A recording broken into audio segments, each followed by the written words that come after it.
Idol Joanne, go ahead.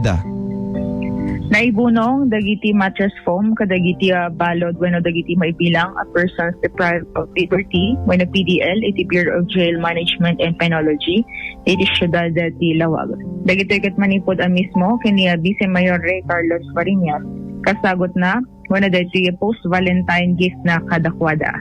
Segun ken kuana nakita na adaanen ken saan da komportable dagiti dating usarenda pagidaan isud gapo na pinatgan na iti monunan akid daw ni Acting Jail Warden Jail Inspector Sheila Marie D. Sapaden.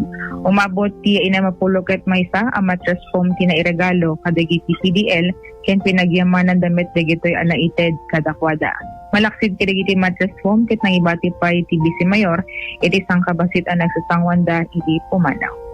Wow! So nagapo yan ta bukod na nga bulsa detoy, Idol Joanne? Owen, own money na Idol Bernard. Okay. So, tinawen-tawen nga raramiden detoy ni Apo Vice, Idol Joanne? Kadeti na udi nga pa nagbisita na Idol Bernard, deti tinadlawan na napansin na daanen kaya saan na komportable dagiti PDL deti dada. So nga napanunutan ng ikanisuda, Idol Bernard. Okay, mayata tapno di da kakaasi nga maturog ka digiti titiladat pagturturugan da no kas pagarigan Idol Joanne.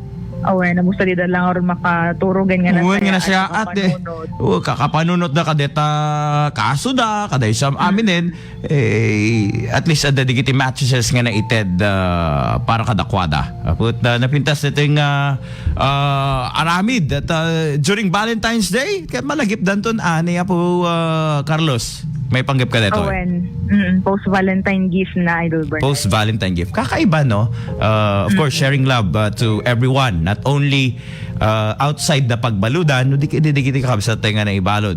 We no deprive of liberty nga makongko na. Okay? Go ahead, Idol John.